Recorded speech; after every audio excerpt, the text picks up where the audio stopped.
Welcome back to Pop Flashback. I'm your host, Rick Smalls, flying solo today. Tina Boucher is out on assignment. So today, we're going back to 1994, the year of dial-up, internet, and grunge, when a movie called True Lies did something kind of unbelievable. It shattered the $100 million production budget barrier. Now, you might be thinking, oh, okay, big deal. Movies cost a lot now. But back then, that was an astronomical figure. It was unheard of. But they put things in perspective. The average movie budget at the time was around $30 million. True Lies was a gamble by director James Cameron. But let's rewind a bit. What made True Lies so expensive? Well, for starters, it was an action comedy with some pretty intense stunts. You remember that scene where Arnold Schwarzenegger is hanging off a skyscraper while fighting off bad guys on a Harrier jet? Yeah, it wasn't cheap. And let's not forget the special effects. This was pre-CGI overload.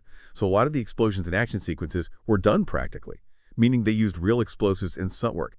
And that stuff adds up fast. But here's the thing. True Lies wasn't just a big-budget spectacle. It was also a box office smash. It raked in over $378 million globally, proving that audiences were hungry for this kind of over-the-top action. And that's where things get really interesting. Because True Lies didn't just broke the bank. It broke the mold.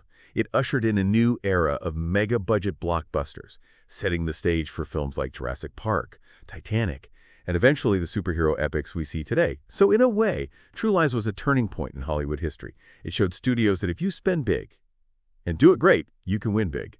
But here's a question for you. What do you think was the most important factor in True Lies' success? The star power of Arnold Schwarzenegger, the innovative special effects, or the sheer audacity of its budget? Let me know in the comments. We'll be back after a quick word from our sponsors. Hangry. Hangry. Totally, and we're looking at their online shop today, and it's pretty wild. Got like everything you could think of, from t-shirts and sweatshirts to candles and stickers, and they've got, all this stuff with this really fun, like, food-themed kind of spin on it. Yeah. It's interesting how they've taken, what's a pretty negative emotion and spun it to be something. To be something good. Yeah, like something relatable and fun. We're back and still thinking about True Lies and how it kind of changed the game for movie budgets. You might be wondering, okay, one movie spends a ton and it's a hit. Does that really mean anything? Well, it's not just about True Lies. It's about the ripple effect. Think about it. Before True Lies, big budget movies were usually historical epics or disaster flicks, something that felt like a special event. But True Lies was an action comedy, a genre that was typically made on a much smaller scale. So when it became a global phenomenon, it sent a message to Hollywood. You could take any genre, any story, and supersize it, and audiences would eat it up. And they did. In the years following True Lies, we saw a surge in big-budget action movies, sci-fi flicks, and fantasy epics. Studios were throwing money at anything that could be blown out of CGI or turned into a franchise. But here's the catch. Bigger budgets. They don't always mean better movies. For every Jurassic Park, there was a Waterworld. For every Titanic, a Cutthroat Island. Sometimes those big swings resulted in big misses. And that's the thing about Hollywood. It's a high-stakes game. You can spend hundreds of millions on a movie and still have no guarantee it'll be a hit. But True Lies proved that sometimes taking a risk can pay off big time. And that risk-taking mentality is still alive and well in Hollywood today. Just look at the Marvel Cinematic Universe. Those movies cost a fortune to make, but they've also made billions. So what's the lesson here? Well, maybe it's that sometimes. You got to go big or go home. Or maybe it's that audiences will always crave spectacle.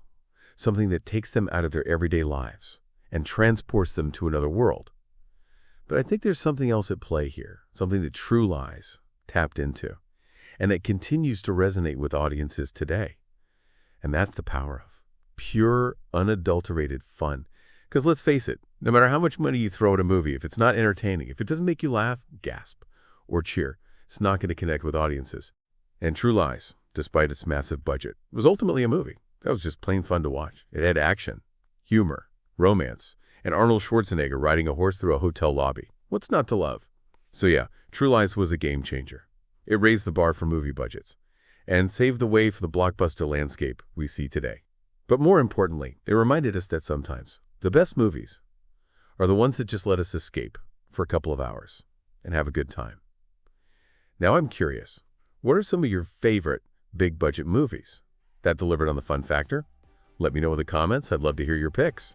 And that brings us to the end of another episode of Pop Flashback. Thanks for joining me on this trip down memory lane. Oh, and before I forget, let's give a shout out to our amazing listeners. You guys are the reason we do this show, so keep those comments and questions coming. Speaking of questions, here's one for you. Do you think there's a limit to how much money Hollywood should spend on a movie. I mean, at this point, does it become excessive? Is there a point where the focus on spectacle overshadows the story and characters? It's a tough question, and one that the industry is still grappling with. But hey, that's what makes this whole movie business so fascinating. It's always evolving, always pushing the boundaries of what's possible. And who knows, maybe one day we'll look back at True Lies. That $100 million budget will seem like small potatoes compared to the mega blockbusters of the future. But for now, let's just appreciate the fact that this movie helped pave the way for a whole generation of filmmakers to dream big and create some truly unforgettable cinematic experiences. Thanks for listening. Remember to like and subscribe so you can get our next episode Smalls out.